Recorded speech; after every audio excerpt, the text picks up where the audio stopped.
Se soumettre en accord avec les politiques mises en œuvre, se soumettre à regret, sous la pression, ne pas se soumettre et se relever.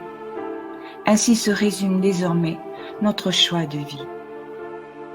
Les événements mondiaux, vécus depuis 2020, amènent chacun à sa propre croisée des chemins. Ces 2 dernières années ont eu le mérite d'éclairer notre vision de la France et de ses institutions. Ce chemin de conscience nous mène à présent aux choix les plus importants de toute une vie.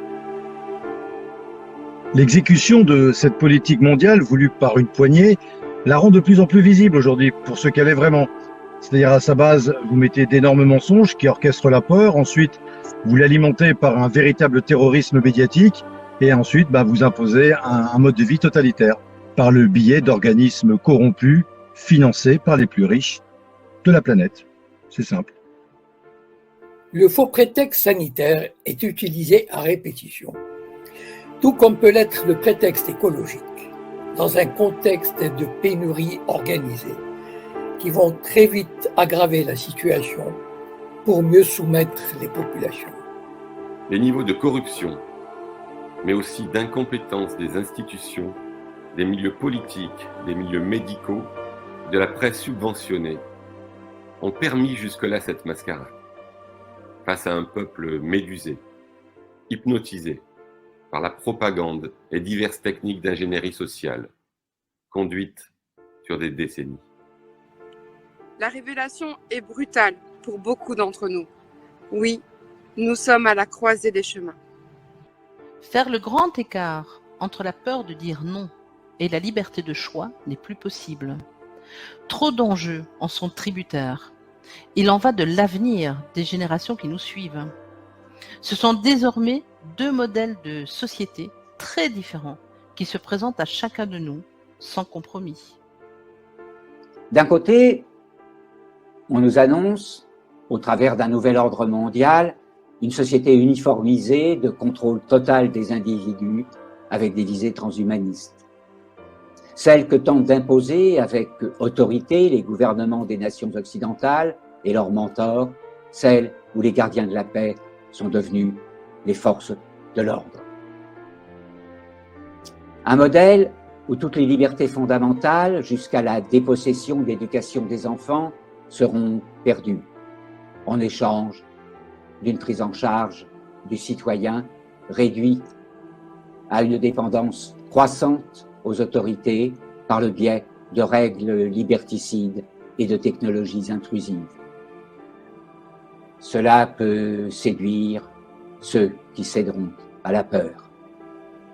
D'un autre côté, est possible une société humaine bienveillante, où les peuples se rapprochent et ne sont plus les jouets souffrants de pratiques et de guerres fomentées par de médiocres intérêts privés, où leurs différences s'associent dans le bien commun qu'est la terre dont ils assurent la pérennité, où la fraternité, l'éthique, l'intégrité, la dignité et le respect sont les fondements d'une société consciente. Les temps sont venus, nombre d'entre nous l'ont compris. Si le choix n'est pas fait maintenant, avec détermination, les peuples d'Occident pour commencer, puis tous les autres connaîtront une dépopulation massive et une dictature planétaire comme on n'en a jamais vu. Ce n'est pas une théorie dite complotiste, c'est ce qui nous annonce très clairement. Tout cela est vérifiable par quiconque en fera l'effort. La France, en tant que nation, et par nation il faut entendre un esprit, une langue, une culture, un patrimoine né de cet esprit, et non une couleur politicienne.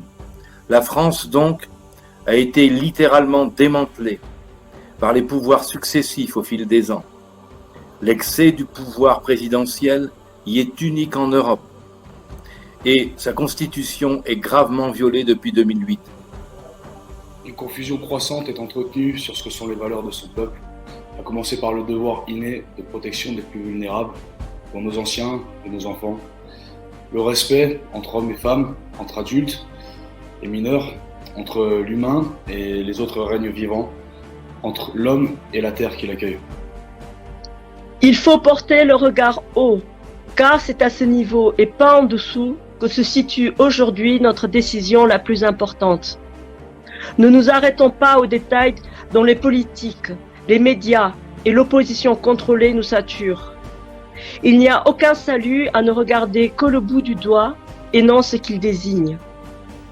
Allons-nous continuer à laisser grandir l'infamie jusqu'au point de non-retour?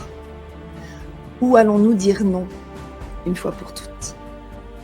Chacun va-t-il continuer à regarder ailleurs jusqu'à ce que l'ailleurs soit son présent et qu'il sera trop tard? Ou chacun va-t-il enfin prendre la pleine mesure de ses responsabilités? Il existe un peuple de France dont l'héritage inné ou acquis coule dans ses veines.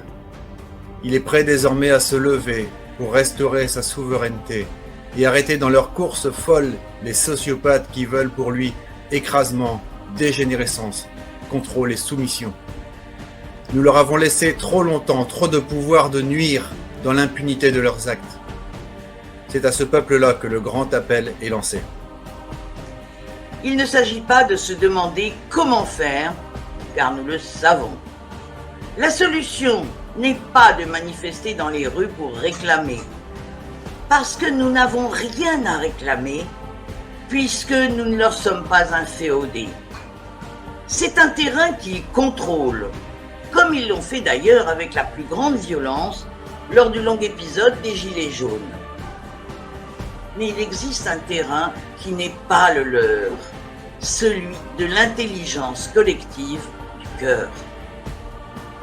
De nombreux réseaux existent aujourd'hui en France, constitués d'hommes et de femmes qui ont déjà fait leur choix de société, à travers la solidarité, le partage des expériences, l'apprentissage, la transmission des savoirs, l'organisation locale, d'une manière qui soit respectueuse du vivant. L'ensemble couvre tout le territoire, ce qui signifie qu'il y a forcément quelque part, au niveau local, près de chez vous, au moins une de ces cellules de ce grand corps organique que beaucoup ont déjà rejoint. Nous appelons donc solennellement chacun à rallier le ou les réseaux de son choix. Nous appelons tous les réseaux et associations qui ne l'ont pas encore fait à se relier les uns aux autres, à se rencontrer au sein de leurs cellules locales et à organiser une communication de l'information entre eux. L'objectif n'est pas de se fédérer en une seule structure, ça nous rendrait vulnérables. Chacun doit garder ses spécificités et continuer à travailler comme on a l'habitude. Et par contre, ce qui est important, c'est que chaque réseau tisse un maillage territorial, physique, avec les autres pour que on voit apparaître des solidarités et une capacité de réaction rapide pour nous entraider quand le besoin s'en fera sentir. Il faut être clair, ceux des Français qui ne se soumettront pas à la tyrannie verront leur choix, souverain et légitime, impacter fortement leur mode de vie. Ils subiront probablement des pressions et des mesures de rétorsion plus qu'il n'y en a déjà. Cela demande du courage et un renoncement provisoire à quelques conforts. C'est le prix de la liberté et de la souveraineté. Mais il est évident que ce choix individuel ne sera possible qu'à travers la solidarité de tous. C'est à travers ces réseaux que nous la trouverons, car elle existe déjà sur le terrain et nous nous employons tous à la développer davantage.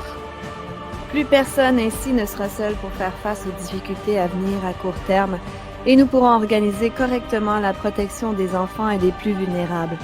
Nous manifesterons ainsi la volonté d'un peuple qui se rassemble de plein droit dans une intention pacifique, dans le devoir et la détermination d'arrêter par son nombre et sa volonté la folie de quelques-uns. Car il est important que tous les corps de l'État, en qui demeurent des valeurs saines, voient émerger ce peuple souverain au sein de la confusion. Eux aussi sont désormais à l'heure des choix et devront choisir leur camp. Ne vous laissez pas démoraliser, ni démobiliser par les apparences, même si les choses deviennent plus difficiles pendant un certain temps. Un ferment des plus fertiles est déjà à l'œuvre dans ce pays, à travers des hommes et des femmes lucides et déterminés. Rejoignons-nous, rejoignez-les. Il ne reste qu'à nous rassembler. Nous savons le faire. L'heure est venue.